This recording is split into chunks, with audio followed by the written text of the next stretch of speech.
Podemos nos sentar.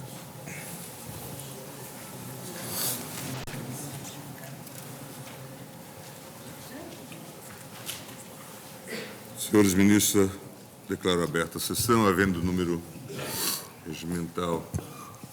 Peço que o secretário proceda à leitura da ata da sessão anterior. Ata da 32ª sessão extraordinária realizada em 4 de setembro de 2008, presidência do ministro Gilmar Mendes, ausente cadamente a senhora ministra Carmen Lúcia. Procurador-Geral da República, doutor Antônio Fernandes de Souza, apregoado os seguintes processos: ação direta com constitucionalidade, agravo regimental de extradição, questão de ordem de extradição, mandado de segurança e reclamação. Não havendo impugnação, declaro a ata aprovada. Senhores ministros, informam a presença no plenário dos alunos do curso de Direito da Faculdade Toledo de Araçatuba, São Paulo. Sejam bem-vindos.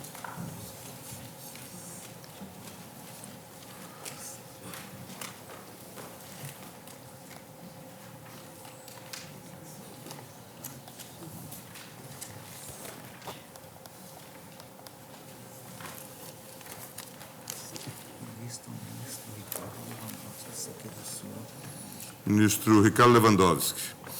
Mandado de segurança 24423, impetrando Distrito Federal, impetrado Tribunal de Contas da União. Após o voto do relator, que rejeitava a preliminar de decadência, no que foi acompanhado pela unanimidade de deferir a segurança, pediu vista dos autos, Vossa Excelência.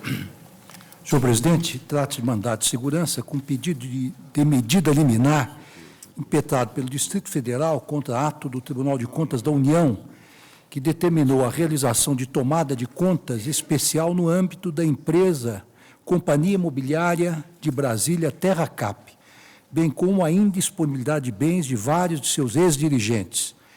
O impetrante alega, em síntese, que em junho de 2001, por solicitação de alguns deputados federais e tendo em vista notícias veiculadas na imprensa local, dando conta da prática de irregularidades que estariam causando prejuízos à TerraCap, foi apresentada à Comissão de Fiscalização Financeira e Controle da Câmara dos Deputados proposta para apuração de suposta, entre aspas, grilagem de terras.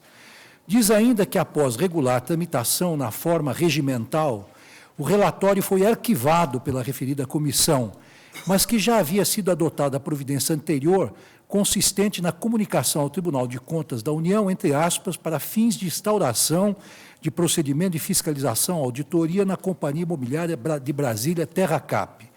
Informa mais que o TCU, reconhecendo sua competência para fiscalizar a TerraCap, instaurou a auditoria que veio a constituir o processo número tal, no bojo do qual foi proferida a decisão impugnada.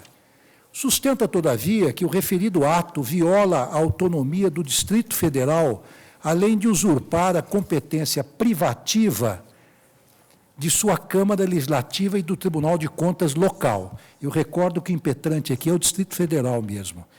Isso porque a TerraCap, segundo o impetrante, constitui empresa pública integrante da administração indireta do Distrito Federal, que é o seu acionista majoritário, detentor de 51% das ações.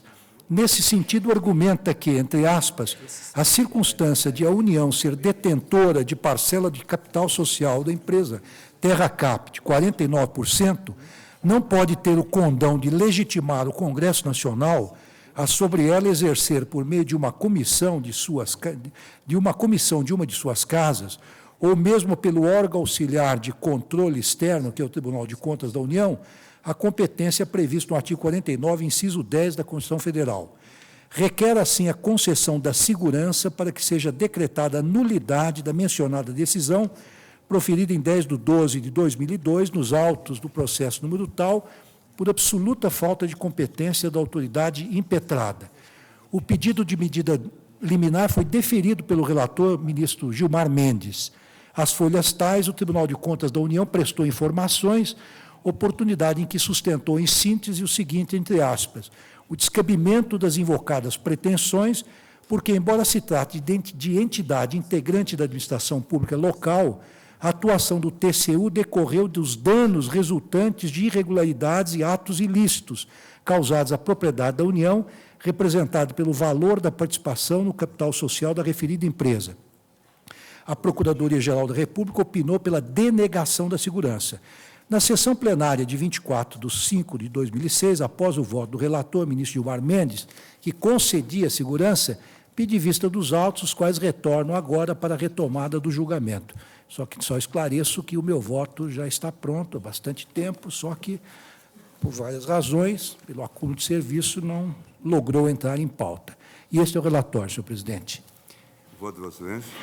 Senhor presidente, conforme bem acentuou o eminente relator, que é exatamente Vossa Excelência, o caso sob exame insere-se dentre aqueles cujo cerne da discussão repousa sobre a compreensão adequada da ideia do Pacto Federativo. Já tive a oportunidade de afirmar, em sede doutrinária, entre aspas, que o Estado Federal apresenta-se como uma união permanente, indissolúvel de entes políticos dotados de autonomia, que tem por fundamento uma Constituição comum, acrescentando que se trata de uma forma de organização estatal que assegura aos seus membros o desfrute das vantagens da unidade, ao mesmo tempo em que preserva os benefícios da diversidade.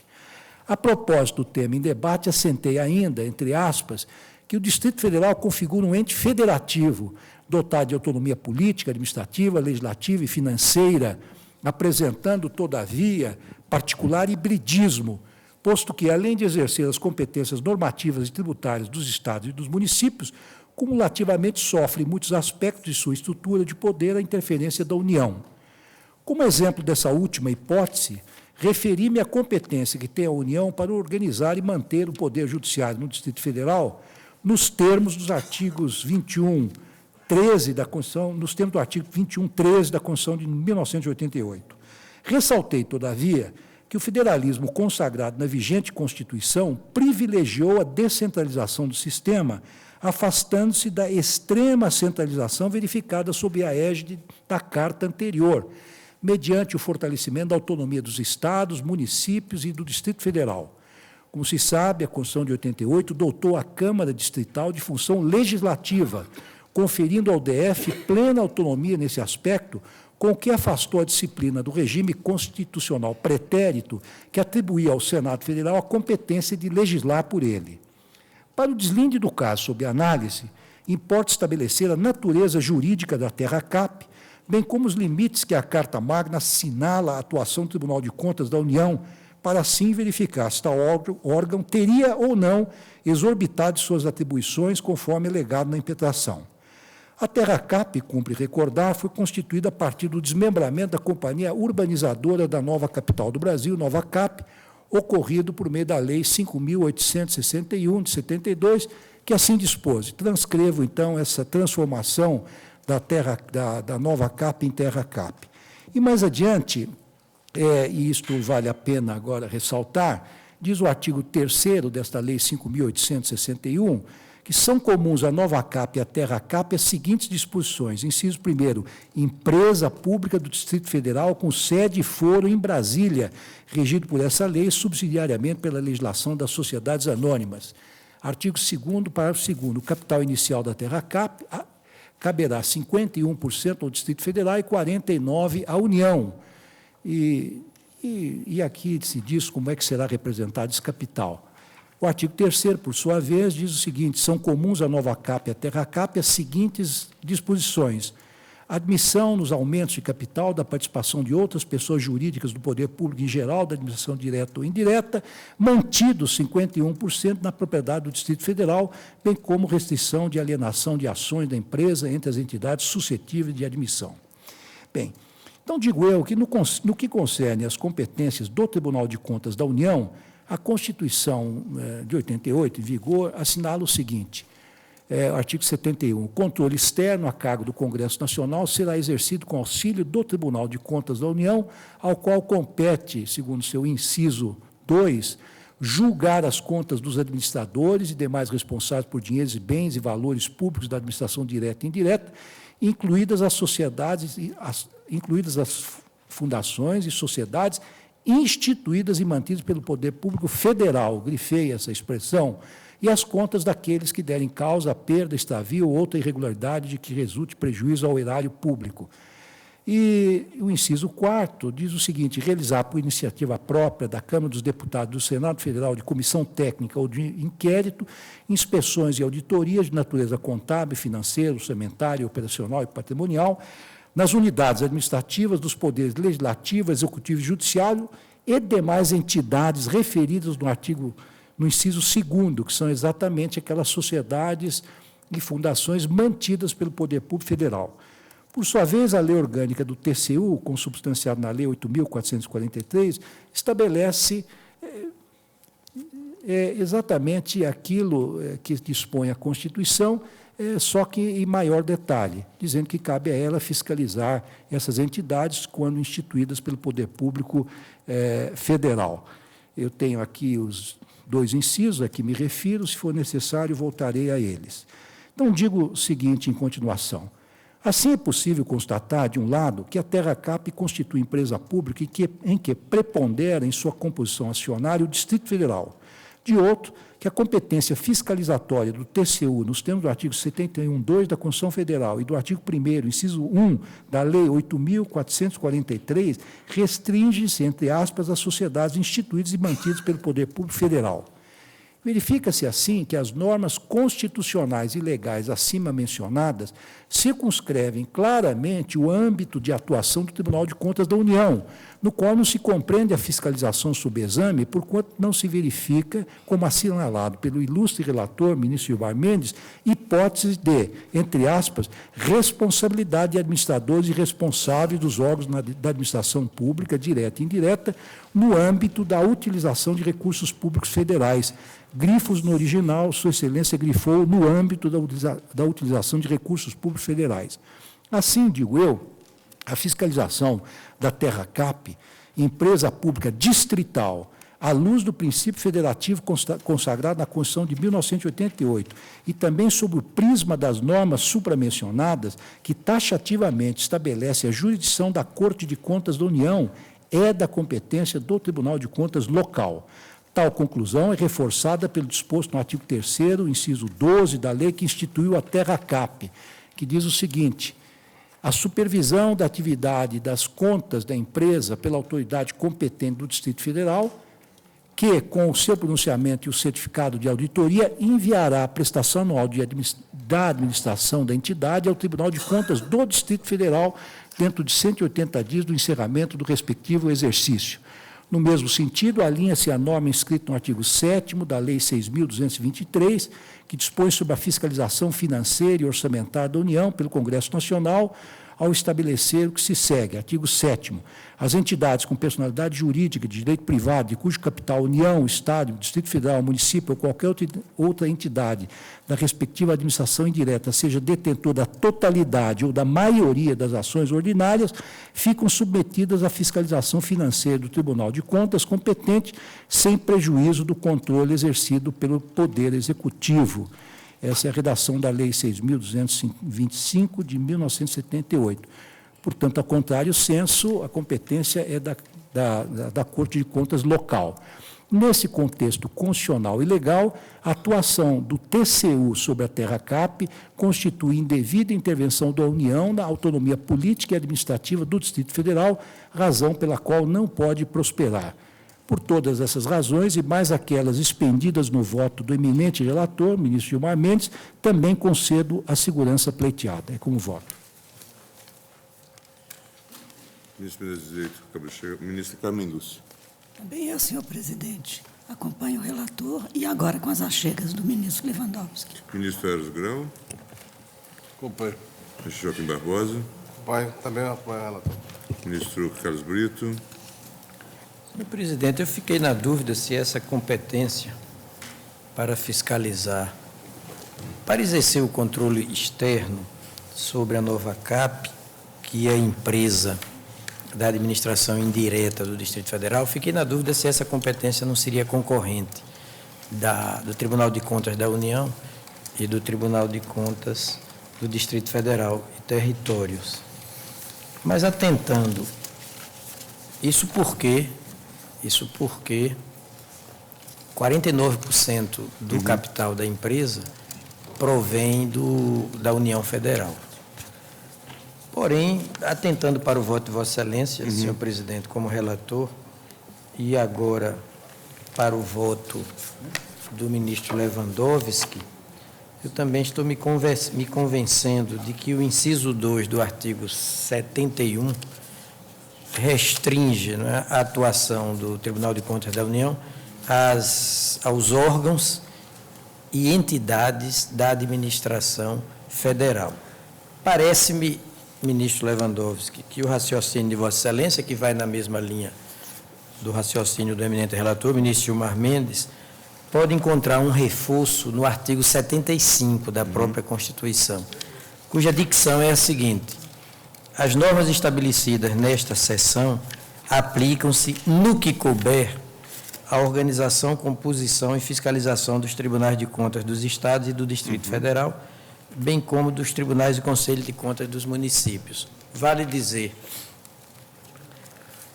assim como ao Tribunal de Contas da União compete exercer, auxiliando o Congresso Nacional, o controle externo sobre os órgãos e entidades da administração federal, aos tribunais de contas dos estados, dos municípios e do Distrito Federal também compete o exercício de igual competência sobre a administração de cada um desses entes, tanto a administração direta como indireta. Eu creio que o artigo 75 comparece aqui, em nossa análise, como reforço ao voto de Vossa Excelência e ao voto do ministro Gilmar Mendes.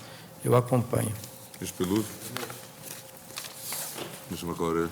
Presidente, eu me pronunciei quanto à possibilidade de o Tribunal de Contas da União exercer crivo quanto às sociedades de economia mista e às empresas públicas, bem como as fundações mantidas pela União.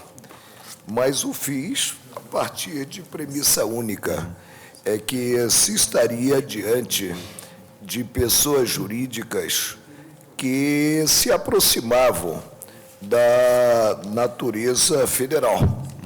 No caso, nós temos realmente a União participando do capital envolvida, mas essa participação é societária e é minoritária, porque a maior parte do capital é detido pelo Distrito Federal. Eu não concebo como o Congresso Nacional, e a fiscalização incumbe ao Congresso Nacional com o auxílio do Tribunal de Contas da União, possa, no caso, né, exercer aí, a ser exercitada essa fiscalização em relação a uma empresa pública estadual gênero, ligada ao Distrito Federal. A União comparece, repito, em qualidade própria, ou seja, como detentora de parte do capital, mas de uma parte minoritária. A situação é diversa daquelas situações que levaram o tribunal a evoluir para admitir a atividade do Tribunal de Contas da União. Repito, nós não temos como fazer mesclagem a ponto de, pela simples participação da União, ter-se como possível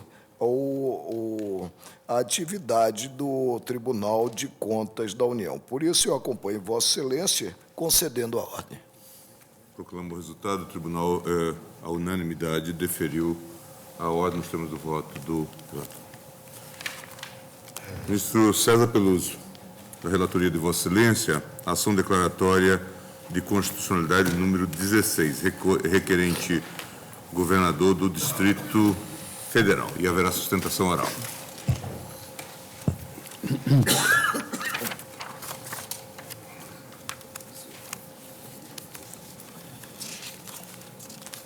Senhor presidente, trata-se de ação declaratória de constitucionalidade, com pedido liminar, movida pelo governador do Distrito Federal, que pretende declaração de que o artigo 71, parágrafo 1º da Lei 8.666, de 93, é válido segundo a vigente ordem constitucional. Esta é a redação da norma. O contratado é responsável pelos encargos trabalhistas, previdenciários, fiscais e comerciais resultantes da execução do contrato. A inadimplência do contratado com referência aos encargos trabalhistas, fiscais e comerciais não transfere à administração pública a responsabilidade por seu pagamento, nem poderá onerar o objeto do contrato ou restringir a regularização e uso das obras e edificações, inclusive perante o registro de imóvel. Segundo alega o autor, esse dispositivo legal, expressamente, tem sofrido ampla retaliação por parte de órgãos públicos do Poder Judiciário, em especial o Tribunal Superior do Trabalho, que diuturnamente nega a vigência ao comando normativo expresso no artigo 181, parágrafo 1º da Lei Federal 8.606. Nesse sentido, o TST fez editar enunciados de súmula da jurisprudência dominante em entendimento diametralmente oposto da norma transcrita, responsabilizando subsidiariamente tanto a administração direta quanto indireta em relação aos débitos trabalhistas, quando atuar como contratante de qualquer serviço de terceiro especializado. Está-se redigido o enunciado 331 do Tribunal Superior do Trabalho. O inadimplemento das obrigações trabalhistas por parte do empregador implica na responsabilidade subsidiária do tomador do serviço quanto àquelas obrigações, inclusive quanto aos órgãos da administração direta, das autarquias, das fundações públicas, das empresas públicas e das sociedades de economia mista, desde que hajam participado da relação processual e conste também do título executivo judicial. Artigo 71 da Lei 8.666. Ainda nos termos da inicial, tal entendimento, textualmente, ofenderia os princípios da legalidade, da liberdade, o princípio da ampla acessibilidade das limitações das licitações públicas e o princípio da responsabilidade do Estado por meio do risco administrativo. Daí pediu a concessão de liminar para determinar que os juízes e tribunais suspendam imediatamente todos os processos que envolvam a aplicação do inciso 4º do enunciado 331 do TST, até julgamento definitivo da presente ação, ficando impedidos de proferir qualquer nova decisão a qualquer título que impeça ou afaste a eficácia do artigo 71, parágrafo 1º da Lei Federal 8.669, e suspender com eficácia extúnica os efeitos de quaisquer decisões proferidas a qualquer título que tenha afastado a aplicação do artigo 71, parágrafo 1º da Lei Federal 8.666, o que tenha aplicado o inciso 4º do enunciado 331 da súmula de jurisprudência dominante do Tribunal Superior do Trabalho. A liminar foi indeferida em razão da complexidade da causa de pedido e que se funda a pretensão, bem como da gravidade dessa. Contra tal decisão, foi interposto agravo regimental, sob o fundamento de que a negativa de liminar em ação declaratória constitucional equivale, na prática, a uma decisão liminar em ação direta de constitucional. A presidente do Tribunal Superior do Trabalho prestou informações em que afirma, em resumo, que em momento algum essa Corte declarou a inconstitucionalidade do artigo 71, parágrafo 1º da Lei 8.660. O Procurador-Geral da República penou pela improcedência do pedido, sob o argumento fundamental de que não foi trazido aos autos qualquer indício de que o parágrafo 1º do artigo 71 da Lei 8.616 tenha tido sua constitucionalidade verdadeiramente contestada. Seu relatório. Pelo requerente, governador do Distrito Federal, falará a doutora Roberta Fragoso Kaufmann. A palavra. Excelentíssimo senhor ministro-presidente do Supremo Tribunal Federal, excelentíssimos senhores ministros, excelentíssima senhora ministra, excelentíssimo senhor procurador-geral da República, boa tarde. O governador do Distrito Federal vem, à presença de vossas excelências, por meio desta procuradora, ressaltar a importância do julgamento desta ação declaratória de constitucionalidade. Nesse sentido, diversos foram os entes federativos admitidos no feito na condição de amigos da Corte, dentre os quais destacamos a União, 20 Estados-membros e 10 municípios. A questão submetida agora a julgamento é da mais alta importância. Diz respeito à responsabilização ou não do poder público perante os débitos trabalhistas das empresas contratadas mediante regular processo de licitação pública. Com efeito, já foi lido o teor do artigo 71, parágrafo 1º da Lei 8.666, segundo o qual não há qualquer responsabilidade da administração pública em relação a tais débitos trabalhistas. No entanto, a partir de uma atuação totalmente ilegítima, ativista judicial e, como não dizer, contra a legem, o Tribunal Superior do Trabalho fez editar o seu enunciado número 331 da súmula de jurisprudência dominante daquele tribunal, no qual, no seu inciso 4º, determina a responsabilização subsidiária do poder público em relação a tais débitos trabalhistas. Ora, senhores ministros, senhora ministra, não há como nós mantermos esse entendimento do TST sem termos por violados diversos princípios constitucionais. Poderia aqui ressaltar inicialmente a ofensa ao princípio da legalidade. A legalidade, obviamente, ela tem diversas conotações. É um princípio cuja extensão depende do seu destinatário. O princípio da legalidade em relação ao particular, ele tem a conotação, como já dizia Aftalion, de ser o axioma ontológico da liberdade, quando diz que ao particular é lícito fazer tudo aquilo desde que a lei não proíba. Diferentemente é a atuação da administração pública. O poder público prende-se às amarras da legalidade. Como já dizia o clássico Seabra Fagundes, administrar é aplicar a lei de ofício. Não pode o poder público, nem se desejar, criar requisitos novos para participação de licitações e para posterior contratação com o poder público, que não aqueles expressamente previstos pela Lei 8666. Esta lei, que versa sobre as contratações, é clara ao dispor nos seus artigos 27 e seguintes quais são os requisitos que as empresas interessadas deverão apresentar perante o poder público. São eles: certificado de regularidade fiscal, de regularidade jurídica, certidão de regularidade econômico-financeira e de regularidade técnica. Nessa linha, nós não podemos exigir que o poder público demande dos interessados em participar das licitações quaisquer outros comprovantes, como, por exemplo, certidão negativa de débito trabalhista, ou que o poder público realize auditorias preventivas nas empresas que futuramente com ele irão contratar, por absoluta ausência de previsão normativa. Nesse sentido, é importante destacarmos que o Distrito Federal, em inúmeras hipóteses, já tentou inserir nos seus editais de licitações requisitos desta ordem, sabedor que, posteriormente, poderia ser responsabilizado por meio do enunciado 331.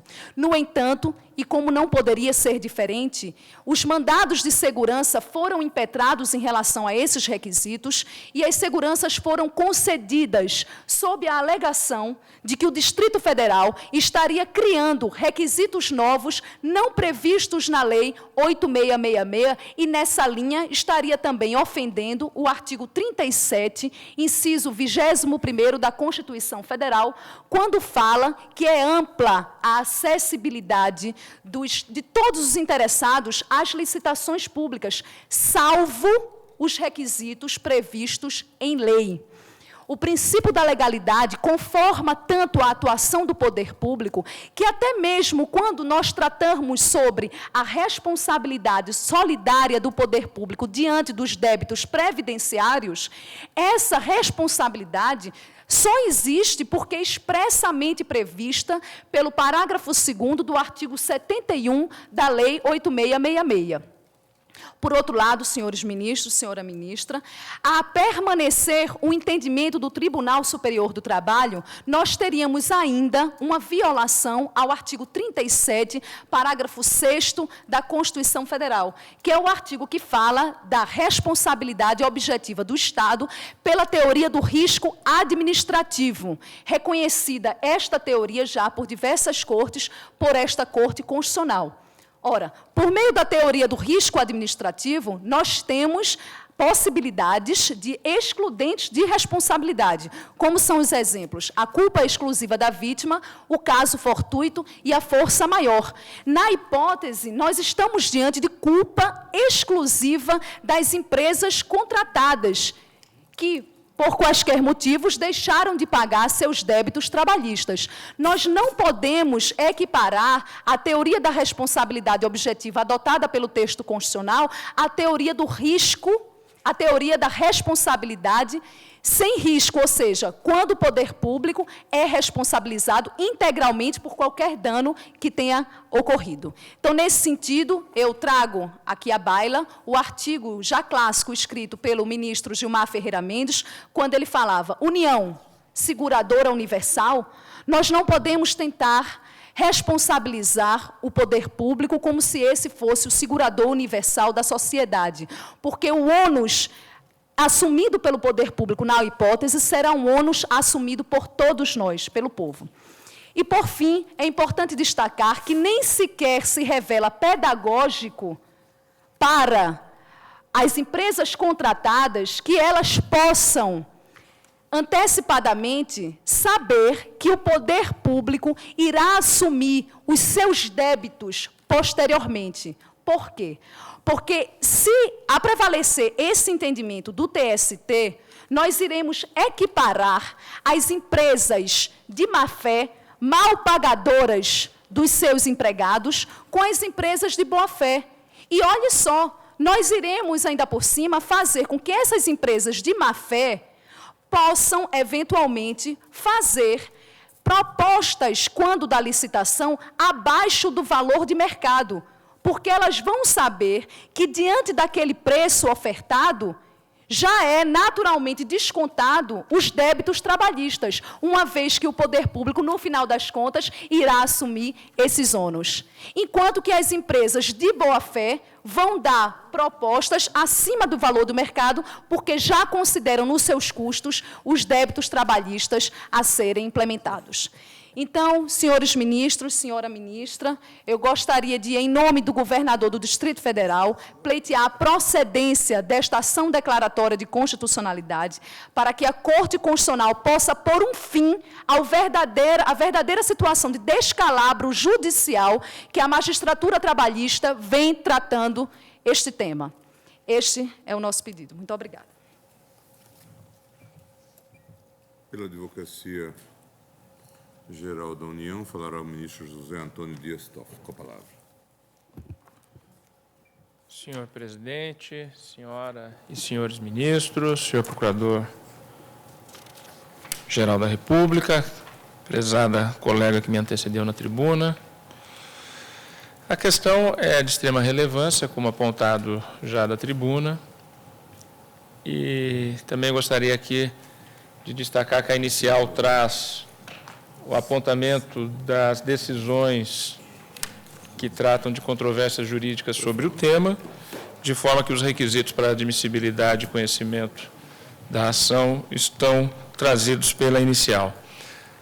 A União adere a essa ação exatamente por entender que ela deva ser julgada procedente, por entender que a súmula 331 do TST, no seu inciso 4, negou vigência a uma norma legal, uma lei federal, e negou vigência inconstitucionalmente. Portanto, há que se declarar a constitucionalidade daquele dispositivo da Lei de Licitações, já referenciado, que é o parágrafo 1º do artigo 71. A súmula, no inciso 4, é exatamente o oposto do que diz a lei federal. Onde se corrigir essa ilegalidade? Negar a vigência a uma lei federal não é a razão de ser do controle de constitucionalidade? Não foi assim que na América do Norte surgiu o controle da constitucionalidade? Exatamente quando se negou vigência a uma lei? E o tema, então, foi levado à Suprema Corte. Aqui, o que está sendo trazido à Suprema Corte é a negativa de vigência que o Tribunal Superior do Trabalho faz por meio da súmula 331, no seu inciso 4, ao parágrafo 1º do artigo 71 da Constituição. Negativa de vigência essa é evidentemente inconstitucional e ilegal, porque não tem o poder, o TST, de revogar a lei. Não tem o poder, o TST, de legislar. Então, evidentemente, que aqui nós estamos diante de um dilema de natureza constitucional e é necessário afirmar a constitucionalidade deste dispositivo. A própria legislação que trata da Lei de Licitações, ela deixa claro que o poder público, ele se responsabiliza, sim, por determinadas inadimplências da empresa contratada para serviços de terceirização. Quais? Os previdenciários, os de natureza previdenciária. E exclui os débitos trabalhistas. exclui os consectários trabalhistas. É a lei federal. A lei federal assim disciplinou. E o TST afronta inconstitucionalmente a lei federal, negando-lhe vigência. É curioso notar que, nas informações prestadas pelo excelentíssimo senhor presidente do Tribunal Superior do Trabalho, destacou Sua Excelência que haveria afronta ao artigo 37, parágrafo 6º da Constituição, e em razão de duas questões. Culpa em eligendo do administrador. Como já destacado pela colega na tribuna, como falar de culpa eligendo se a contratação é via processo de licitação, é impessoal? Não é o administrador quem escolhe a empresa A, B ou C. Ele abre um processo de licitação. Como imputar culpa ao poder público? Só se imputarmos culpa à lei de licitação, e então não se deva fazer licitação. Mas aí parece que a solução seria pior. Aí nós afrontaríamos o 37 caput e iríamos para o administrador podendo atuar em afronta ao princípio da impessoalidade. A contratação é via processo licitatório na forma da lei. Se ela se dá assim, como trazer a noção de culpa em eligendo? Impossível. Culpa em vigilando. É o segundo e último argumento trazido pelo excelentíssimo senhor presidente do Tribunal Superior do Trabalho. O poder público deveria estar lá fiscalizando as condições de trabalho dos empregados que estão fazendo aquele serviço terceirizado. Ora, mas esse controle absoluto levaria ao Estado a ter mais custos com a terceirização do que a sua razão de ser, que é a diminuição de custos. Como que o Estado vai controlar o ponto dos empregados das empresas? Saber se houve o número de hora extra de 2 por dia, de 1 por dia, de 3 por dia? Como controlar cada empregado dessas empresas? É impossível. Ora, é evidente que o Estado tem as suas instituições que são fiscalizadoras do trabalho. E elas devem agir na forma da lei dentro das suas competências. Mas dizer que o Estado tem uma obrigação específica em relação a esta situação de acompanhamento par e passo da atividade do empregado de uma empresa contratada para serviços terceirizados é evidentemente impor um ônus ao Estado do qual ele quis exatamente ficar livre com a contratação da terceirização para atividades que não são atividades fins do Estado, mas atividades meio. Pois bem, resta evidente também que não cabe aqui se falar em culpa em vigilando. A vigilância ela é dada pelas delegacias do trabalho, pelo Ministério Público do Trabalho, que devem agir e devem atuar quando receberem uma denúncia, devem atuar de ofício quando tiverem conhecimento de um fato e devem fazer a sua fiscalização de rotina. Mas não só em relação a essas empresas, mas a toda e qualquer empresa que tenha empregados e relação de emprego. O artigo 37, parágrafo 6º, ele é ilustrativo. E me permitam aqui, Vossas Excelências, melhor do que qualquer um de nós, são conhecedores desse dispositivo, mas nunca é demais repetir o dispositivo constitucional. O parágrafo 6º do artigo 37 dispõe: as pessoas jurídicas de direito público e as de direito privado, prestadoras de serviços públicos, responderão pelos danos que seus agentes, nessa qualidade, causarem a terceiros, assegurado o direito de regresso contra o responsável nos casos de dolo ou culpa.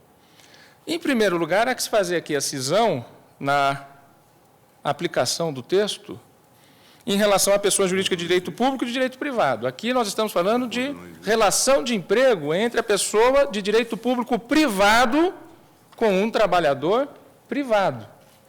Não há uma relação aqui direta na relação entre pessoa de direito público com a pessoa de direito privado, prestadora de serviço público.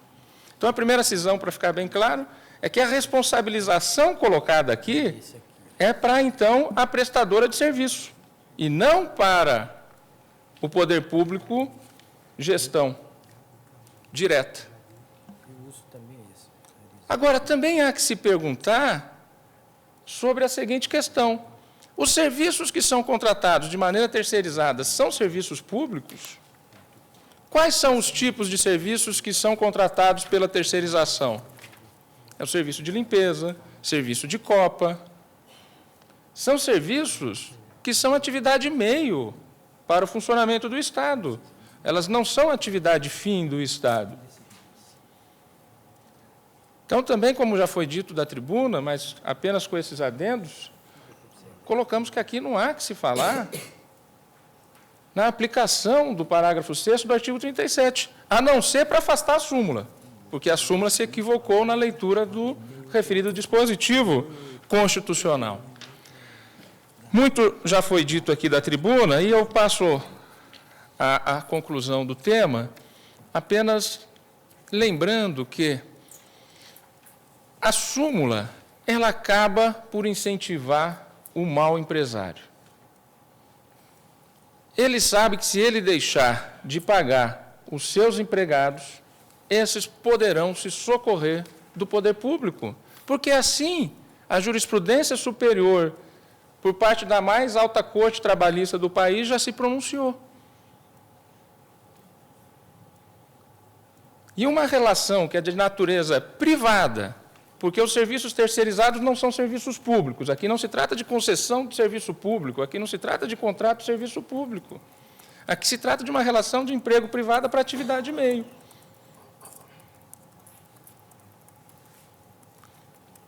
Então, no nosso entendimento, a ação declaratória de constitucionalidade, ela deve ser julgada procedente, lembrando que é evidente que existem situações em que tal interpretação pode até gerar injustiças, pode até gerar a pessoas do serviço privado perda de direitos, mas isso é da relação de direito privado. Esse ônus não é do Estado.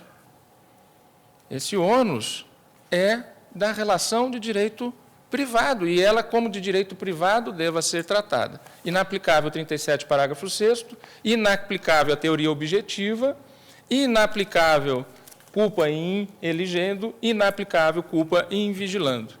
E sempre, é evidente que sempre, para encerrar, quando houver ação dolosa ou culposa do Estado, aí sim o Estado poderá ser acionado.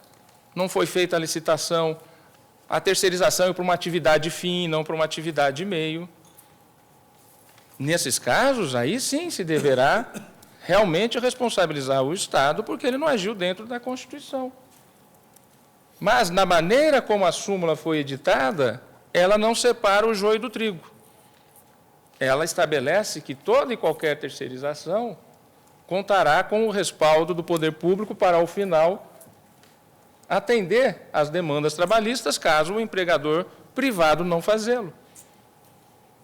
E negando vigência total ao parágrafo 1º do artigo 71 da Lei 8666, que é autoexplicativo. É totalmente na linha de que não há a possibilidade de responsabilizar o poder público por aquela inadimplência. Muito obrigado a Vossas Excelências. Com a palavra, eminente relator. Senhor presidente, eu quero louvar as fervorosas sustentações, mas eu estou, com o devido respeito, que o autor é carecedor da ação por falta de interesse processual de agir, na particular conformidade que essa condição adquire na disciplina legal da via da ação direta de constitucionalidade. É que, conforme assentado o entendimento da Corte, tirado à luz do disposto no artigo 14.3 da Lei Federal 9.868, para caracterizar-se o interesse objetivo de agir por parte dos legitimados à propositura da ação declaratória de constitucionalidade, é mister preexista efetiva e relevante controvérsia judicial que, manifestada em causa ou causas onde se exerceu controle difuso de constitucionalidade, deve ser demonstrada desde logo a petição inicial. Nesse sentido, o voto condutor do ministro Moreira Alves na questão de ordem da ADC número 1, onde Sua Excelência deixou escrito. É também inteiramente improcedente a alegação de que essa ação converteria o Poder Judiciário em legislador, tornando como que órgão consultivo dos poderes executivo e legislativo. Essa alegação não atenta para a circunstância de que, visando a ação declaratória de constitucionalidade, a preservação da presunção de constitucionalidade do ato normativo, é insto a esta ação para caracterizar-se o interesse objetivo de agir por parte dos legitimados, para propô-la que preexista controvérsia que põe em risco essa presunção e, portanto, controvérsia judicial no exercício do controle difuso de constitucionalidade, por ser esta que caracteriza inequivocamente esse risco. Dessa controvérsia, que deverá ser demonstrada na inicial, afluem inclusive os argumentos pró e contra a constitucionalidade ou não do ato normativo em causa, possibilitando a esta Corte o conhecimento deles e de como têm sido eles apreciados judicialmente. Portanto, por meio dessa ação, o Supremo Tribunal Federal uniformizará o entendimento judicial sobre a constitucionalidade ou não de um ato normativo federal em face da Carta Magna, sem qualquer caráter, pois, de órgão consultivo de outro poder, e sem que, portanto, atue, de qualquer modo, como órgão, de certa forma, participante do processo legislativo. Não há, assim, evidentemente, qualquer violação ao princípio da separação. Tal entendimento foi reafirmado pela Corte no julgamento da ADC 8, na qual foi relator o ministro Celso de Mello, e de cuja ementa, no ponto que interessa, consta o ajuizamento da ação declaratória de constitucionalidade, que faz instaurar processo objetivo de controle normativo abstrato, supõe a existência de efetiva controvérsia judicial em torno da legitimidade constitucional de determinada lei ou ato normativo federal, etc., etc. É, aliás, o que sustenta a avisada doutrina. Estou citando Vossa Excelência, senhor presidente. Embora o texto constitucional não tenha contemplado expressamente esse pressuposto, é certo que ele é inerente às ações declaratórias, mormente às ações declaratórias de conteúdo positivo. Assim, não se afigura admissível a propositura de ação direta de constitucionalidade se não houver controvérsia ou dúvida relevante quanto à legitimidade da norma, e no mesmo sentido cito vários autores. Nos termos do artigo 14.3 da Lei 9.868, consagrou-se, portanto, na doutrina de jurisprudência da Corte, aliás, como requisito óbvio de acesso justificado à jurisdição despida de funções consultivas, a necessidade de demonstração liminar da existência de controvérsia judicial relevante sobre a legitimidade constitucional da norma, como requisito indispensável à instauração do processo de controle abstrato de constitucionalidade.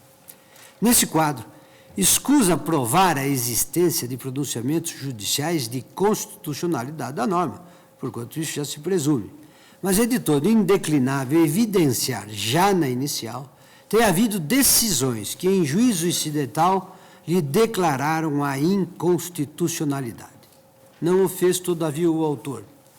A petição inicial limitou-se a juntar cópias de 3 decisões de tribunais regionais do trabalho, cujas emendas bem sintetizam o conteúdo das pronúncias judiciais nos limites das lides, em que não foi posta em xeque a constitucionalidade do preceito objeto da demanda. Leio. No primeiro deles, responsabilidade subsidiária, administração pública. Havendo regular contratação por via de licitação e cumprimento dos termos dos contratos administrativos, não há como reconhecer a culpa em eligendo ou em vigilante, ou até mesmo a responsabilidade objetiva do ente municipal, tomador do serviço sob os créditos trabalhistas. Negou, portanto, culpa em eligendo e culpa em vigilante. Segundo, inexiste responsabilidade subsidiária da tomadora de serviços pelos débitos trabalhistas da prestatora, sem prova de insolvência desta. Recurso conhecido não provido. Nada. Terceiro, Uma vez que não há previsão legal, os débitos trabalhistas da empresa contratada via licitação pública não podem ser atribuídos ao integrante da administração pública. Como se lhe vê logo a leitura do inteiro teor, tais decisões não versaram questão de inconstitucionalidade do artigo 71, parágrafo 1º da Lei 8.666, em se tendo adstrito a afastar a orientação do Tribunal Superior do Trabalho, firmada do item 4º do enunciado 331. Aliás, nem sequer o Tribunal Superior do Trabalho declarou a inconstitucionalidade desse artigo 71, parágrafo 1º, seja no item 4 do enunciado 331, seja no julgamento que lhe deu origem, conforme já se pode observar a leitura mesmo do acordo que está nos autos. A redação atual do item 4º do enunciado 331 resultou do julgamento por votação unânime do incidente de uniformização de jurisprudência, TST-JRR 297.751, cuja emenda, que reproduz com fidelidade a substância da decisão, é a seguinte. Incidente de uniformização de jurisprudência, enunciado 301.4, responsabilidade subsidiária, administração pública, artigo 71 da Lei 8.600. Embora o artigo 71 da Lei 8.600 contemple a ausência de responsabilidade da administração pelo pagamento dos encargos trabalhistas, previdenciários, fiscais, comerciais, resultando desse contrato, é de se consignar que a aplicação do referido dispositivo somente se verifica na hipótese em que o contratado agiu dentro das regras e procedimentos normais de desenvolvimento de suas atividades, assim como em que o próprio órgão da administração que o contratou pautou-se nos estritos limites e padrões da normatividade pertinente. Com efeito, evidenciado posteriormente o descumprimento de obrigações por parte do contratado, entre elas as relativas ao encargo trabalhista, deve ser imposta a contratante a responsabilidade subsidiária. Em outras palavras, discutindo fatos graves de inadimplemento contratual. Realmente, nessa hipótese, não se pode deixar de lhe imputar, em decorrência desse seu comportamento omisso e irregular, aliás, o advogado-geral da União deixou claro que, quando há comportamento irregular da administração pública, a sua responsabilidade subsidiária não pode ser negada. Ou não, ao fiscalizar o cumprimento de obrigações contratuais assumidas pelo contratado, em típica culpa em vigilando a responsabilidade subsidiária e, consequentemente, seu dever de responder igualmente pelas consequências do contrato.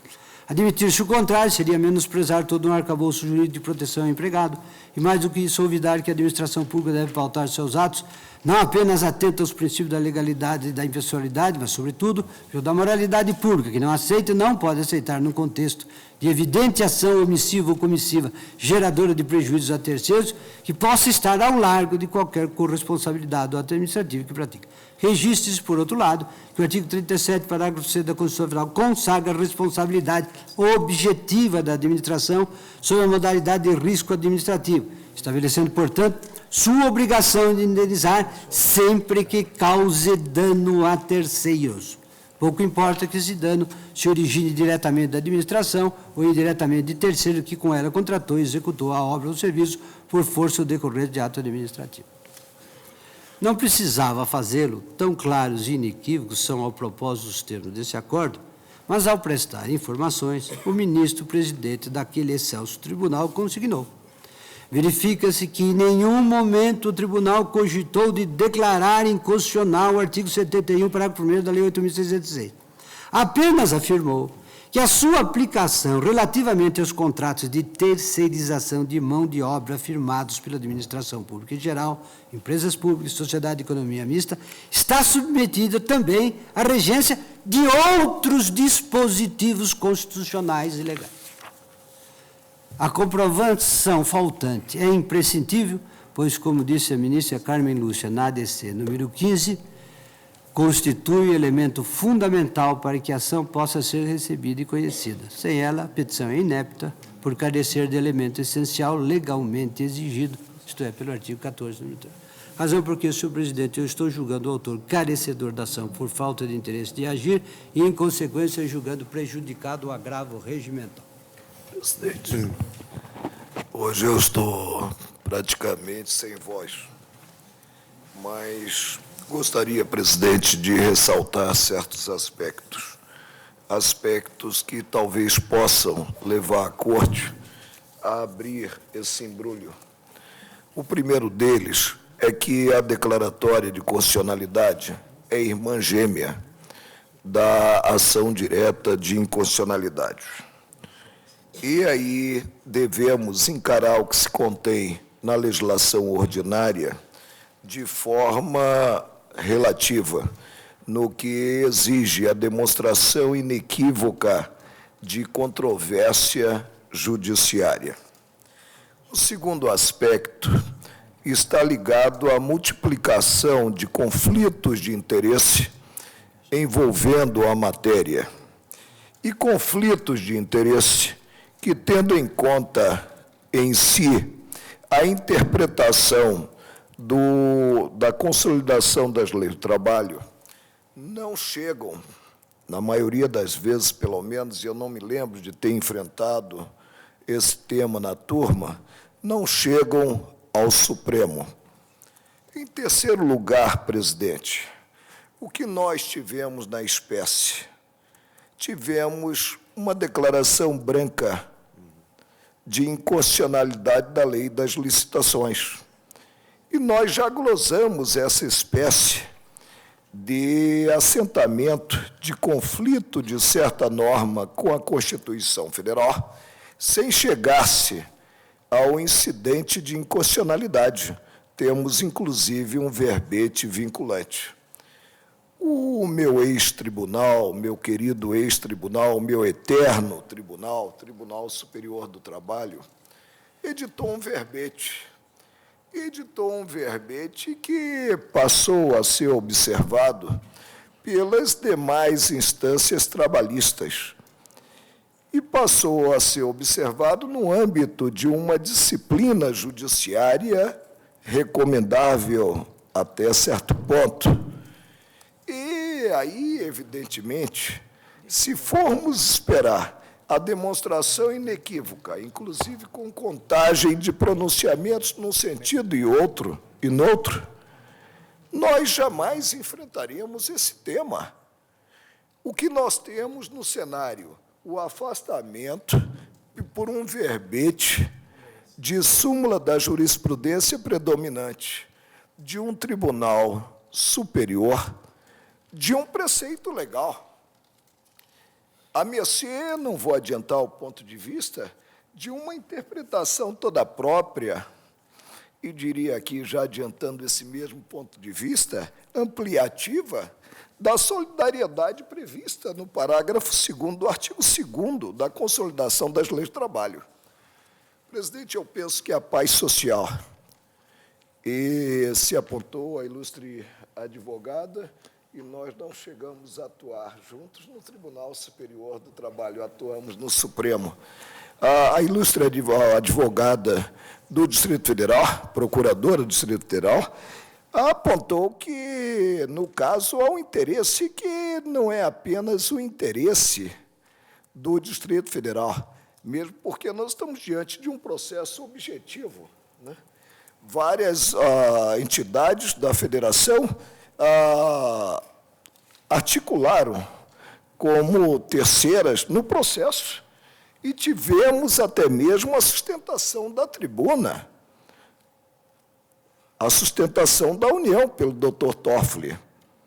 Eu creio que nós não podemos ser tão ortodoxos nessa matéria, sob pena de se perpetuar, porque não cabe ação direta de inconstitucionalidade contra o verbete do TST. Eu fiquei vencido nessa matéria, porque eu admitia, ante a eficácia dos verbetes, né, eu admitia o controle concentrado de constitucionalidade, de se perpetuar essa extravagante situação.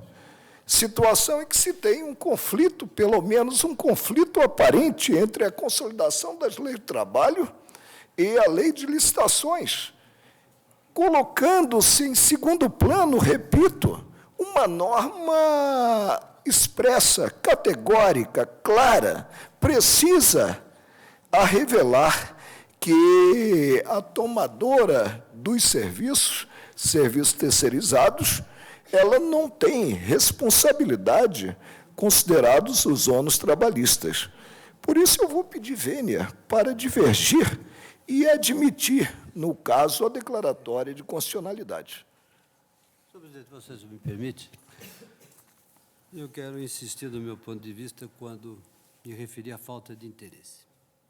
E vou insistir nesse ponto de vista com o devido respeito, senhor presidente, porque me parece isto aqui é fundamental, por isso é que foi afirmada a falta de interesse, é que, supondo-se, vou partir do pressuposto de que tenha havido alguma controvérsia relevante sobre isso, o reconhecimento da constitucionalidade do artigo 71 não afasta a aplicação do enunciado, nem muda a jurisprudência do TST, porque ela não se baseia na inconstitucionalidade do 71, mas se baseia na apreciação de fatos de comportamento da administração pública e no 37, parágrafo 6º, como ficou claro da transcrição que fiz do acórdão que deu origem a esse enunciado. Noutras palavras, não é o artigo 71 que ditou o enunciado da súmula, é a consideração de fatos concretos que levaram a elaborar um enunciado diante de circunstâncias de comportamento da administração pública. Noutras palavras, o que adianta a solução desses conflitos que o tribunal reconheça a constitucionalidade do artigo 71? O tribunal, TST, o Egrégio Tribunal Superior do Trabalho, reconheceu expressamente a constitucionalidade no enunciado, entre parênteses, no final do enunciado, está aqui, eu vou ler o enunciado, está o artigo 71 da lei. Em outras palavras, trata-se de reconhecer, o enunciado reconhece a constitucionalidade. Reconhece a constitucionalidade. O que adianta o Supremo dizer, repetindo o Tribunal Superior do Trabalho, que o artigo 71 é constitucional? Nada, o enunciado permanece e subsiste do mesmo modo. Ou seja, a responsabilidade que a Justiça Trabalhista tem reconhecido à administração pública nos casos concretos decorre do exame do caso concreto. Tanto é que a condição final para reconhecimento, nos termos desse enunciado da súmula da responsabilidade da administração, é a seguinte: desde que hajam participado da relação processual, isto é, desde que a administração pública esteja dentro do processo e tenha se defendido, e conste também do título executivo e judicial, em outras palavras, que elas tenham sido condenadas dentro do processo. Ora, o que tem a ver isso com a constitucionalidade do artigo 71? Nada. Isto é inútil para o tribunal perder-se aqui, neste caso, a reconhecer uma constitucionalidade que jamais esteve dúvida em lugar nenhum, porque a jurisprudência do Superior Tribunal do Trabalho e a jurisprudência trabalhista não vão se modificar por causa disso. Razão por que, com o devido respeito, eu mantenho meu voto. Presidente, pela ordem, longe de mim, presidente, polemizar ou digladiar, especialmente com o vice-presidente do Supremo, juiz de carreira. Mas, a meu ver, a razão de ser do verbete foi única: pacificar a jurisprudência. Pacificar a jurisprudência no que os tribunais do trabalho, os regionais do trabalho, hoje 24 no território nacional, vinham julgando de forma diversificada. E já os filósofos materialistas gregos, há 2.500 anos, revelaram, há um fragmento de Leucipo, que nada surge sem uma causa. Se a jurisprudência fosse pacífica no sentido da responsabilidade, não teria o Tribunal Superior do Trabalho editado o verbete. Utilidade, presidente, deste julgamento, a meu ver, é enorme. A meu ver, é enorme porque, como eu ressaltei, quando da edição do verbete, implicitamente se projetou para o campo da inconstitucionalidade o que disposto no 71 da Lei 8.666, da Lei de Licitações. E se nós avançarmos e viermos a declarar a constitucionalidade desse verbete, e eu acredito na ordem natural das coisas, do ato normativo, e eu acredito na ordem natural das coisas, o próprio Tribunal Superior do Trabalho reverá o verbete. E a consequência, digo até mais, a consequência, porque as decisões do Supremo são respeitadas, de uma possível glosa do verbete, será a retirada, com toda a certeza, do mundo jurídico desse mesmo verbete. Por isso é que eu penso que devemos enfrentar a matéria, até mesmo para que não se tenha um verbete do Tribunal Superior do Trabalho com uma eficácia que suplante até mesmo um dispositivo legal emanado do Congresso Nacional. Poderemos concluir pela inconstitucionalidade do 71 da Lei 8.666. E aí estaremos julgando a matéria de fundo desse processo. Agora, simplesmente dizer que não tivemos, porque restou pacificada a matéria pelo Tribunal Superior do Trabalho, mediante verbete de súmula, controvérsia sobre o tema, é desconhecer o móvel do surgimento de um verbete, que é justamente o descompasso de entendimentos considerado a interpretação do mesmo arcabouço normativo para se pacificar a jurisprudência. Mantenho o voto. Ministro Casabai, Direito. A controvérsia é interessante, eu vou pedir vênia ao ministro César Peluso e também ao ministro Marco Aurélio, e vou pedir vista dos autos. Portanto, após o voto do ministro Peluso, que não conhecia da ADC, por não ver aqui presente o requisito da controvérsia judicial, e do voto do ministro Marco Aurélio, que reconhecia, portanto, dava seguimento à ação, pediu vista o ministro Carlos Alberto Direito. Ministro Ricardo Lewandowski, recurso extraordinário 575-089, recorrente Reni Nunes Machado, recorrido Instituto Nacional do Seguro Social. Haverá sustentação oral. Pois não. Senhor presidente, trata-se de recurso extraordinário interposto por Reni Nunes Machado, em que pretende seja reconhecido para fins de aposentadoria o tempo de serviço exercido em condições especiais, isto é, de mecânico, com acréscimo de 40%, somado ao tempo de serviço comum, relativamente a períodos que especifica, inclusive aqueles trabalhados após a edição da Emenda Constitucional 20, de 15 de dezembro de 1998, observadas as regras anteriores a ela para o cálculo do benefício, ao argumento de que possui direito adquirido a tanto.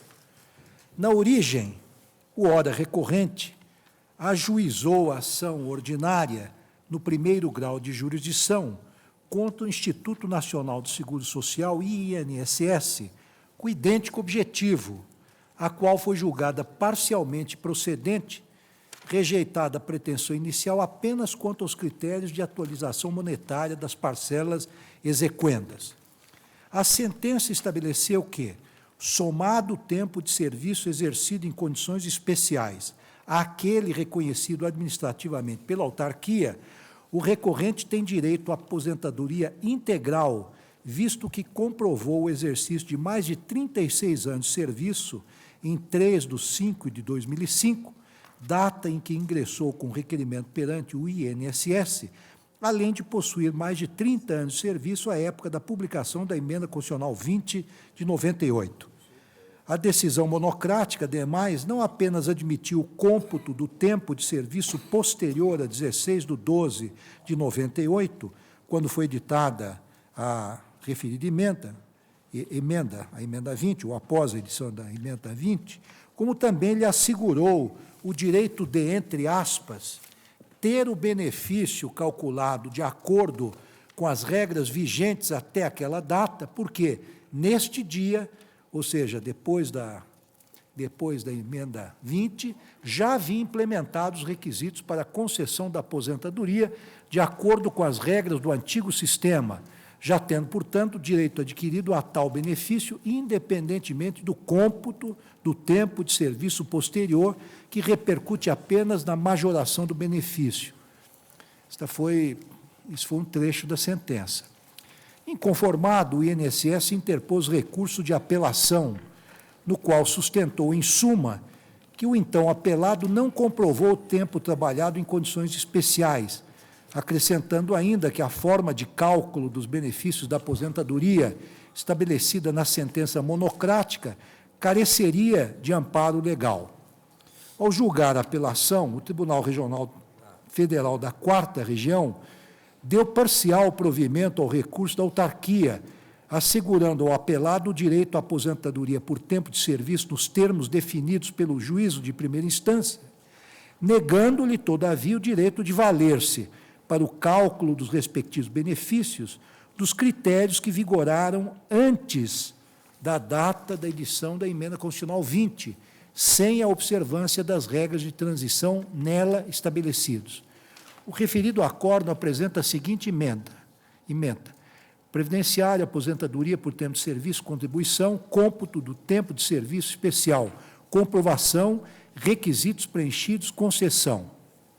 A Lei 9.719 e o Regulamento Geral da Previdência Social, aprovado pelo Decreto 3.048, resguardam o direito adquirido de os servidores terem convertido o tempo de serviço especial em comum até 28/5/98, observada, para fins de enquadramento, a legislação vigente à época da prestação do serviço. Até 28/4/95 é admissível o reconhecimento da especialidade por categoria profissional ou por sujeição a agentes nocivos, aceitando-se qualquer meio de prova, exceto para o ruído. A partir de 29/4/95, não mais é possível o enquadramento por categoria profissional, devendo existir comprovação de sujeição a agentes nocivos por qualquer meio de prova até 5/3/97 e, a partir de então, e até 28/5/98, por meio de formulário embasado em laudo técnico ou por meio de perícia técnica. Terceiro e último item do acórdão do Tribunal Regional Federal da 4ª Região é o seguinte: comprovado o exercício de atividades exercidas em condições especiais, que devem ser acrescidas ao tempo reconhecido pelo INSS, tem o segurado direito à concessão do benefício de aposentadoria por tempo de serviço / contribuição, nas condições que lhe sejam mais favoráveis, em respeito ao direito adquirido e às regras de transição, tudo nos termos dos artigos 5º, inciso 36 da Constituição Federal, 3º e 9 da Emenda Constitucional 20 de 98, 3º e 6º da Lei 9.876/99. Neste RE, interposto com base no artigo 102.3A da Constituição Federal, o recorrente alega que houve violação aos artigos 5º, 26, 201, parágrafo 11 e 202 da mesma Carta. Afirma, em síntese, que o artigo 3º da Emenda Constitucional 20 de 98 garantiu o direito adquirido à aposentadoria por tempo de serviço ou contribuição aos segurados que, até a data de sua publicação, tivessem cumprido todos os requisitos da legislação então em vigor, especialmente os estabelecidos nos artigos 29, 52 e 53 da Lei 8.213 de 91. Assevera ainda que a redação do artigo 202 da Constituição, na redação anterior à Emenda Constitucional 20 de 98, assegurava o cálculo dos benefícios sobre a média dos 36 últimos salários de contribuição. Sustenta também que não estava obrigado a requerer a sua aposentadoria até a data da publicação da Emenda Constitucional 20, uma vez que esta garantiu aos segurados o direito de requerê-la a qualquer tempo, sem prejuízo das vantagens já incorporadas. Nestes termos, busca a reforma do acórdão recorrido, alegando que o Tribunal ACO, ao restringir o valor que receberia do INSS a apenas 76% do salário-benefício, fazendo-o corresponder a 31 anos de contribuição, feriu seu direito à aposentadoria integral, além de vulnerar o princípio da reciprocidade estabelecido no artigo 201, parágrafo 11 da Constituição.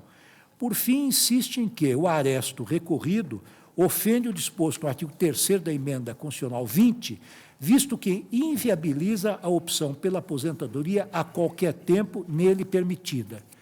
O recurso extraordinário foi regularmente admitido, tendo esta Corte reconhecido a repercussão geral do tema constitucional que veicula as folhas tais.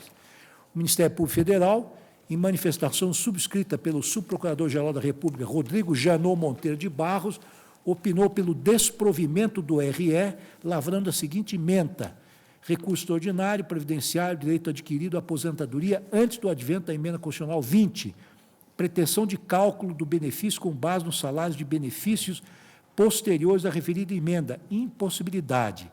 Não é dado ao segurado o direito de mesclar sistemas previdenciários distintos, conjugando os aspectos mais favoráveis de cada regime, de forma a criar um sistema híbrido para garantir-lhe o benefício calculado na forma pretendida, precedendo o STF, parecer pelo desprovimento do recurso extraordinário. E este é o relatório, senhor presidente.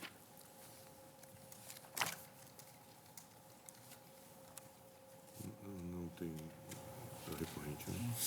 Pelo recorrido, Instituto Nacional de Segurança Social, falará a doutora Vanessa Mirna Barbosa Guedes do Rio. Com a palavra. Boa tarde, excelências.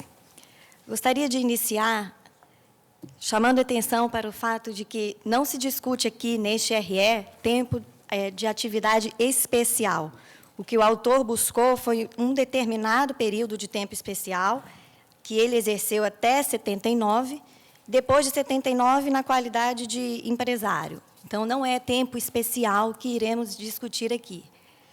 O acórdão recorrido, proferido pelo Egrégio Tribunal Regional Federal, deu provimento parcial à apelação do INSS e concluiu que, no caso concreto, em obediência ao princípio do tempus regit actum e ao direito adquirido, o autor teria direito à aposentadoria conforme as regras vigentes antes da emenda constitucional 20, porque possuía os requisitos para tal naquela época, porém, deveria computar o tempo de serviço até a edição da emenda 20.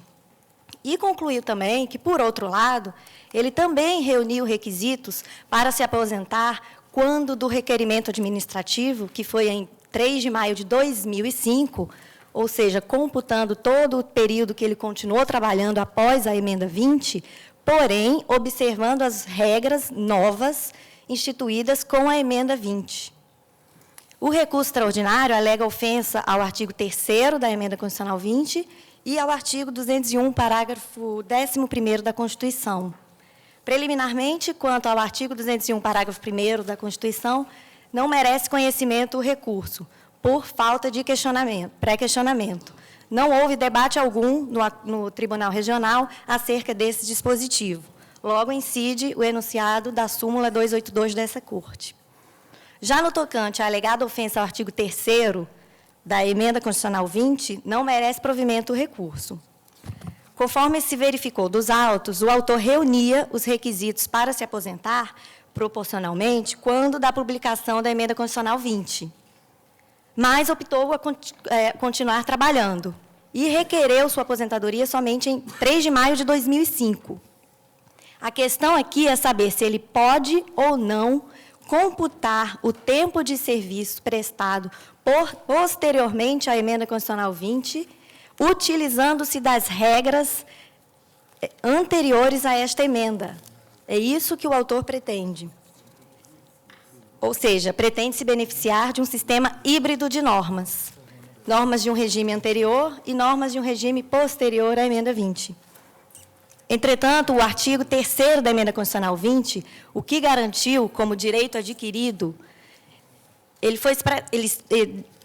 concedeu o direito aos segurados, tanto do regime geral da Previdência como os servidores públicos, que na data da publicação desta emenda tivessem reunido todos os requisitos para a concessão da aposentadoria ou pensão, com base nos critérios da legislação então vigente. Foi isso que previu o artigo 3º. Ora, a garantia estabelecida nesse artigo é a garantia da manutenção do sistema legal anterior aos que já tinham preenchido os requisitos até esta data. É uma garantia esta que é no mesmo sentido do entendimento desta colenda Corte, de que a aposentadoria é regida pelas normas constitucionais e legais em vigor na data em que implementados os requisitos pelo segurado, súmula 359. No caso concreto, como o autor comprovou que reunia os requisitos para o benefício e em obediência ao princípio tempus regit actum, foi ou ele se aposenta utilizando o salário de contribuição até 16 de dezembro de 98, que é a publicação da emenda 20, ou ele se aposenta utilizando o tempo posterior a esta emenda 20, mas sujeitando-se às novas normas então vigentes. Foi assegurado, inclusive, pelo acórdão recorrido, o cálculo mais vantajoso. Inclusive, o INSS, administrativamente, assim o faz. Faz simulações com tempos de serviços e concede aposentadoria com o cálculo mais vantajoso. E isso o acórdão recorrido deixou bem claro, que fosse averiguado na fase da execução do julgado qual seria o cálculo mais vantajoso. Portanto, o direito adquirido previsto no artigo 3º da emenda 20 é em relação à situação congelada na data da publicação desta emenda, 16/12 de 98. O que não pode ocorrer é o que o recorrente pretende, que é mesclar regras de um sistema anterior com regras de um sistema posterior, que é o que chamamos de regime híbrido de normas, que é vedado pelo ordenamento jurídico.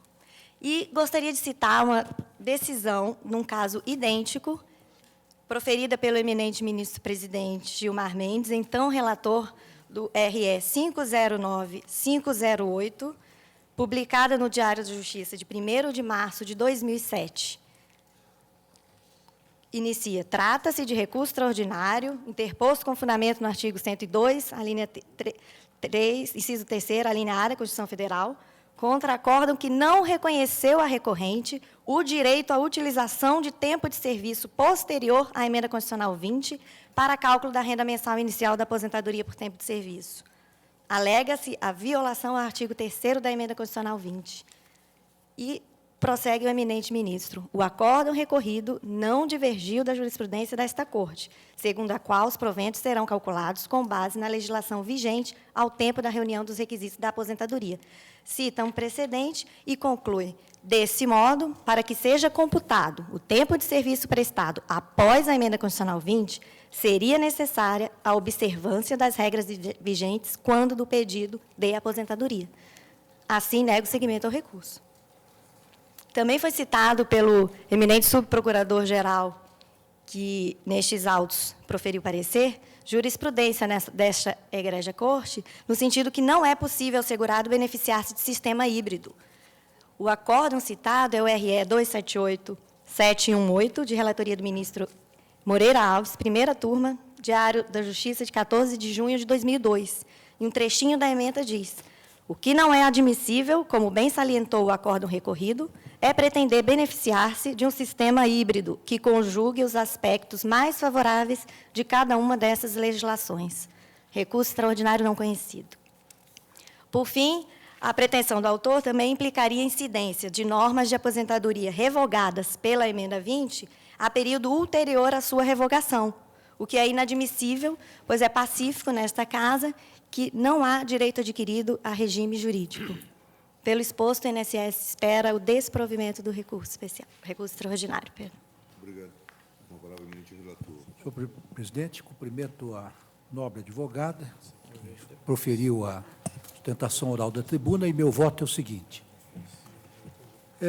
O recorrente sintetiza sua pretensão consignando na peça recursal que, entre aspas, visa a concessão do benefício previdenciário de aposentadoria por tempo de contribuição mediante o reconhecimento do exercício de atividade especial e no sentido de que seja a ele concedida a opção de cálculo do seu benefício da aposentadoria de acordo com as normas revogadas pela emenda constitucional 20, em especial o artigo 29 da Lei 8.213, e contagem de tempo de contribuição posterior a 16/12/98, direito assegurado na dicção do artigo 3º da emenda constitucional 20, de 16/12/98. Fecho aspas. Assevera mais que se mostra também, entre aspas, segundo o recorrente, evidente a interpretação equivocada do Tribunal Acó do artigo 3º da emenda constitucional 20, de 98, ao negar ao recorrente o direito de agregar na contagem de tempo de contribuição o período posterior a 16/12/98 para efeito de aposentadoria com base nos critérios vigentes até a data da edição da emenda 2098, fecha aspas. Na sequência, invoca os dispositivos da Lei 8.213/91, que vigoravam antes da emenda constitucional 20, os quais, no seu entender, seriam aplicáveis à solução da lide. Então, ele cita aqui os artigos 29, transcreve 29, parágrafo 1º, 52, 53, que, segundo ele, garantiriam não apenas o benefício integral, como também a média dos últimos 36 meses do salário recebido quando na ativa. Então, digo eu, então, em continuação, senhor presidente, que a matéria em debate neste RE cinge-se a uma questão de direito, qual seja a possibilidade ou não de poder o recorrente adotar para o cálculo do benefício da aposentadoria os critérios anteriores à vigência da emenda constitucional 20, computando o tempo de serviço posterior a ela. Não está em discussão, como disse a nobre advogada da tribuna, a contagem do tempo de serviço exercido em condições especiais, reconhecido em ambas as instâncias jurisdicionais, mesmo porque tal matéria de natureza fática implicaria o revolvimento do contexto provatório inviável nesta sede. Como se sabe, a emenda constitucional 20, em essência, transmudou o regime de aposentadoria por tempo de serviço, no regime de aposentadoria por tempo de contribuição, alterando as normas de concessão do benefício, além de instituir regras de transição de um sistema a outro. Ora, como bem assentou a douta Procuradoria-Geral da República em seu parecer, o recorrente, na verdade, pretende, entre aspas, mesclar regras de aposentadoria de sistemas previdenciários distintos por meio do cálculo do benefício previdenciário com base nos 36 últimos salários de contribuição, artigo 202 da Constituição Federal, com a redação anterior à emenda 20, levando-se em consideração o tempo de serviço prestados após a edição da referida emenda. Contudo, já se manifestou o Supremo Tribunal Federal no sentido de não ser possível ao assegurado, sob o manto do direito adquirido, beneficiar-se de um sistema híbrido obtido mediante a conjugação de aspectos mais favoráveis de cada regime. E aí transcrevo ainda um trecho do parecer da PGR que corrobora este entendimento.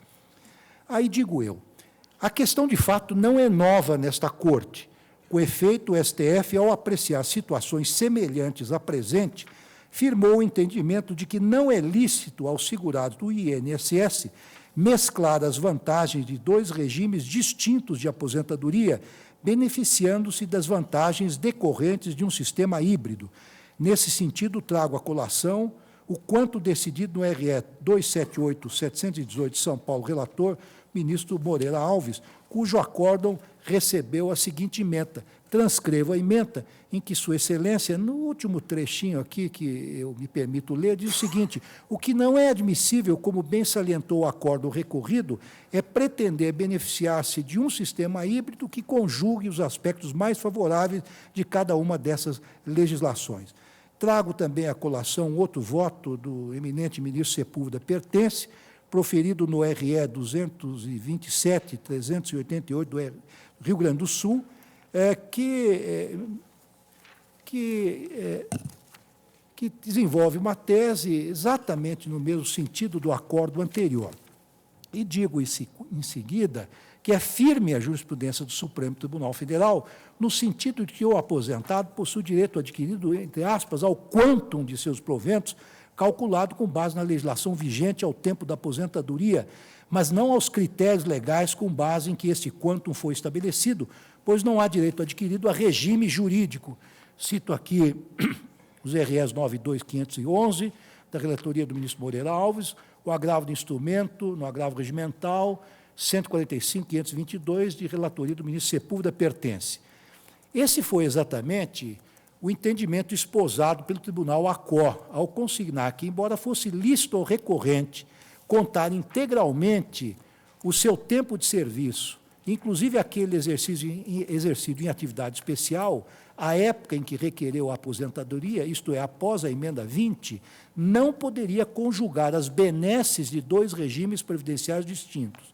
E mais, ao dar parcial provimento à apelação do INSS para afastar o hibridismo pretendido, ressaltou que a autarquia deveria calcular o benefício de maneira a conferir ao segurado, autor da ação, a maior vantagem possível, considerado um dos regimes possíveis. Com efeito, não se ignora que o direito adquirido pressupõe o preenchimento de todas as condições para a obtenção da aposentadoria, como de fato ocorreu na espécie. Mas é que, em conformidade com o princípio tempus regit actum, o tempo de serviço ou de contribuição obtido depois do advento da emenda 20 não se rege mais pela disciplina legal que vigorava anteriormente, passando a submeter-se à nova ordem por ela instaurada, mesmo porque, como esta Suprema Corte tem decidido de forma reiterada, inexiste direito adquirido a regime jurídico. Assim, caso queira o segurado incorporar tempo de serviço posterior à emenda 20 para aposentar-se, como fez o recorrente, não pode valer-se da legislação anterior para calcular o benefício previdenciário, pois estaria burlando as restrições contidas nas novas regras. Em nota de rodapé, eu cito aqui a Lei 9.876/99, que institui o chamado fator previdenciário, que conjuga a idade, a expectativa de sobrevida e o tempo de contribuição do segurado ao aposentar-se. Ou seja, estaria criando um regime misto de aposentadoria incompatível com a lógica do sistema. Em suma, se o segurado pretende agregar tempo posterior à emenda 20, deve submeter-se ao novo ordenamento com observância das regras de transição. O acórdão recorrido não impôs qualquer restrição à aposentadoria do recorrente, nem mesmo quanto ao cômputo do serviço exercido em condições especiais. Apenas decidiu que o cálculo do benefício só pode contemplar um dos dois critérios legais possíveis, o anterior ou posterior à emenda 20. Ademais, determinou ao INSS que calcule o benefício segundo o critério mais favorável ao segurado, procedimento, aliás, rotineiramente observado pela autarquia em casos análogos. Em nota de rodapé, eu cito que a autarquia faz simulações para verificar qual é o resultado mais benéfico ao segurado, e o próprio acórdão faz menção a esse sistema, ou esta sistemática, ou esse procedimento que a autarquia, então, emprega ao calcular o benefício da aposentadoria. Registre-se, por fim, que o acórdão recorrido, contrariamente ao alegado, também não vulnerou o artigo 201, parágrafo 11 da Constituição, pois em nenhuma de suas passagens impediu a repercussão das contribuições recolhidas após a emenda 20 do benefício do recorrente. A decisão proferida pelo Tribunal Regional da 4ª Região, portanto, deu correta interpretação aos dispositivos constitucionais e legais aplicáveis à espécie, além de amoldar-se à jurisprudência desta Corte relativa ao tema. Isto posto, senhor presidente, pelo meu voto, nego o provimento ao presente recurso extraordinário. O ministro relator, portanto, nega o provimento. O ministro Casalbé, direito. Presidente, é só para fazer um registro que o sistema de previdência sofreu tantas alterações que realmente se tornou extremamente difícil e até mesmo prejudicial para os servidores e para os aposentados em geral. Tantas foram as modificações realizadas. Mas há um precedente, que foi relatora a ministra Carmen Lúcia, na ação direta de inconstitucionalidade número 3.104, em que o plenário desta Corte assentou com muita lucidez, no sentido de que os servidores públicos que preenchiam os requisitos durante o tempo de vigência da emenda número 20, pelo artigo 3º, gozariam daqueles favores, não aqueles que não obtiveram até aquela data. E essa jurisprudência ficou assentada em ação direta de inconstitucionalidade, razão pela qual realmente não é possível se aproveitar dos regimes para o efeito da aposentadoria, sendo certo que o artigo 3º nada mais fez do que explicitar um consenso que é a regência da aposentadoria pelo tempo em que os requisitos são preenchidos. Eu acompanho o eminente relator e também nego o provimento ao recurso extraordinário. Também eu, senhor presidente, apenas dizendo, em homenagem ao que acaba de trazer como achego o eminente ministro Menezes Direito, que o que se teve no artigo 3º, basicamente, é norma de transição para tranquilizar, porque a discussão em 98 ficou de tal modo sobressaltando os servidores que o constituinte derivado se viu na contingência de ter de explicitar que teria a garantia para que não houvesse uma debandada geral com medo. Basicamente é isso. Mas o melhor dos mundos, para todo mundo, quer dizer, querer o melhor do que era antes, o melhor que vem depois, não é possível em detrimento da coisa pública. Eu acompanho o relator. Ministério Judicial. Eu também, senhor presidente. Tudo já foi dito, de modo que... Ministério Brito. Também louvando o voto, excelente voto do ministro Lewandowski. Ministério Caruso. Também, senhor presidente, pleno acordo, não vejo nenhuma ofensa às normas constitucionais invocadas, até porque o artigo 3º da emenda é textual, quando assegura a aposentadoria, ele faz textualmente com base nos critérios da legislação então vigente. Ou ele opta pela legislação anterior à emenda, ou ele opta pela legislação. Não é possível mesclar os dois regimes, para daí terá ao seu alvitre um terceiro regime que nem a Constituição nem a legislação prevê. Acompanhe o relator. Presidente, nós estamos diante de um quadro a revelar relações jurídicas continuadas. A primeira relação entre empregado e empregador. A segunda relação entre empregador e instituto. E a terceira relação entre empregado e instituto. Confesso, presidente, que estava aqui a quebrar a cabeça para descobrir qual seria o denominado regime híbrido mediante a conjugação do sistema anterior e do atual, após a emenda número 20 de 98. E não logrei precisar essa diferença. Lendo as razões do extraordinário, e tenho como incontroverso esse fato, né, elas sinalizam no sentido de que o contribuinte completou tempo para a aposentadoria, ele não está querendo somar tempos de um regime e de outro, antes da emenda constitucional número 20 de 98. Não consigo, presidente, conceber direito adquirido negativo, ou seja, direito adquirido que se mostra contrário ao próprio beneficiário da norma jurídica. E aqui o beneficiário da norma jurídica é ineludivelmente o sofrido empregado. Sofrido empregado considerado não só o regime trabalhista, ele é o menos afortunado na relação, como também a aposentadoria pelo sistema previdenciário. Para mim, nós temos a aplicação quanto ao cálculo dos proventos do novo regime ante a incidência imediata desse novo regime.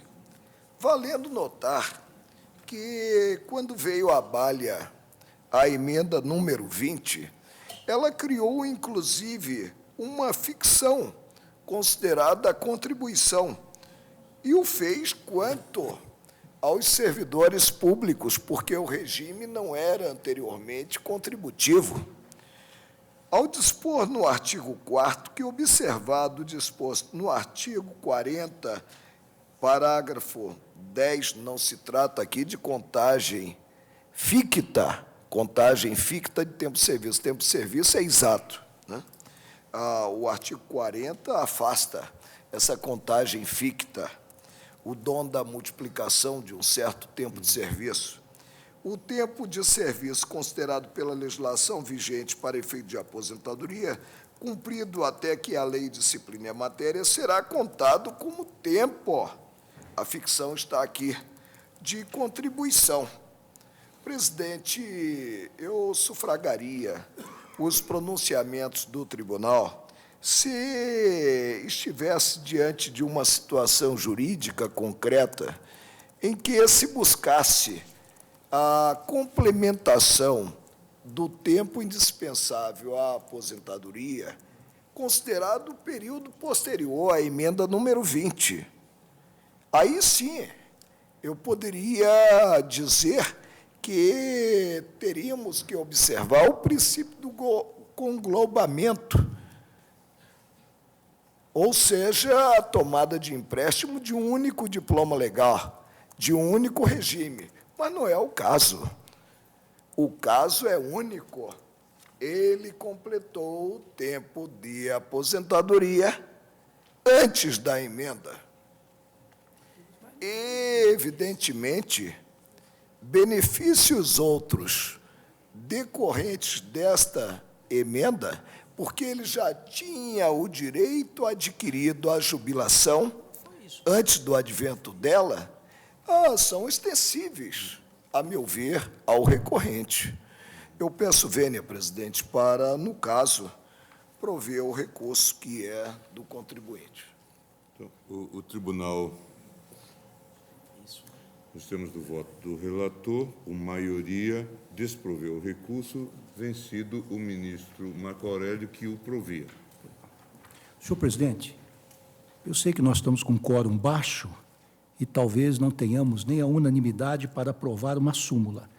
Mas eu, tendo em vista o grande número de precedentes em torno da matéria, inclusive agora acabei de tomar conhecimento e já anotei aqui o recurso ordinário 509, 508 da relatoria de Vossa Excelência e também a ADIM 3.104 de relatoria da eminente ministra Carmen Lúcia, e eu, até para que nós possamos refletir, eu tomarei a liberdade, se Vossa Excelência me permitir, de distribuir aos colegas uma proposta de súmula que tem, evidentemente, para ser alterada, se for o caso, que tem a seguinte redação: o direito adquirido a que se refere o artigo 3º da Emenda Constitucional 20 de 98 não permite ao segurado do Instituto Nacional de Seguridade Social, INSS, computar tempo de serviço posterior à sua edição, valendo-se das regras anteriormente vigentes para calcular o benefício da aposentadoria.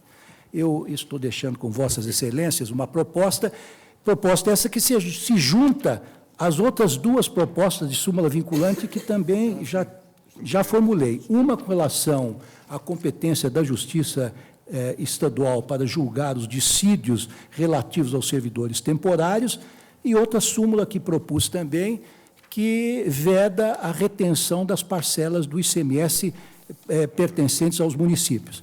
Quando Vossa Excelência entender que é o momento apropriado para trazer essas 3 emendas à votação, essas 3 súmulas vinculantes à votação, eu estarei pronto, então, para retomar o assunto. E deixo, então, aos cuidados de Vossa Excelência para, quando julgar oportuno, trazer a matéria à baila.